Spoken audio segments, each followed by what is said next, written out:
Hello, my name is Andrew Marshall, and this is my presentation about liability issues and disaster for my PAD 4391, Foundations in Emergency Management class at the Florida State University.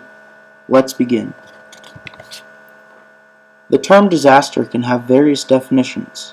According to FEMA, a disaster is an event that requires resources beyond the capability of a community and requires a multiple agency response.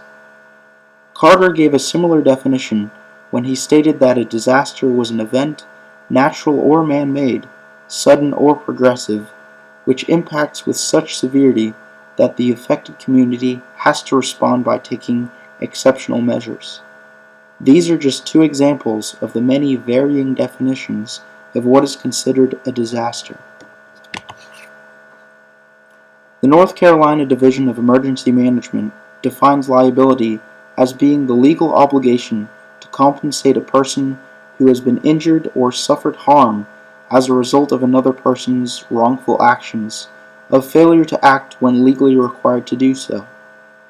There are various levels of liability issues.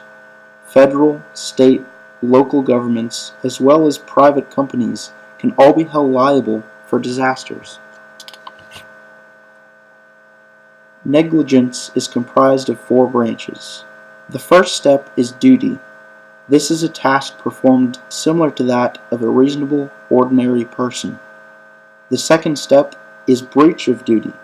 This step occurs when the actions performed in the first step are not satisfactory and fall below the standard of care. The third step is causation. During the duty being performed, the task causes harm to occur. The fourth and final step is when suffering and losses occur. When all of these steps are met, the result is liability. The Deepwater Horizon oil spill is an example of a disaster that contained many liability issues.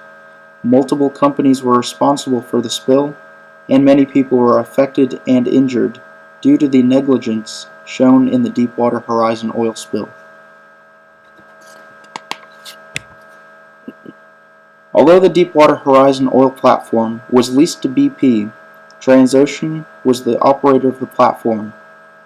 Halliburton and Cameron International were also involved in the incident as they provided the cement and blowout prevention system that failed, causing around 3.2 million barrels of oil to be released into the Gulf of Mexico. So the question is, who is responsible for the incident? As it turned out, Halliburton and Cameron denied most of the responsibilities relating to the incident. BP and Transocean took the majority of the blame and dealt with the most of the liability issues that arose. The U.S. government has a few laws in place to prevent civil liability from oil spills off the U.S. coast. One of these laws is the Oil Pollution Act of 1990. This law states that companies must have a plan to prevent spills that may occur, and have a detailed containment and cleanup plan. Also under the Oil Pollution Act of 1990, funds can be used from the Oil Spill Liability Trust Fund if the company refuses to pay for cleanup efforts.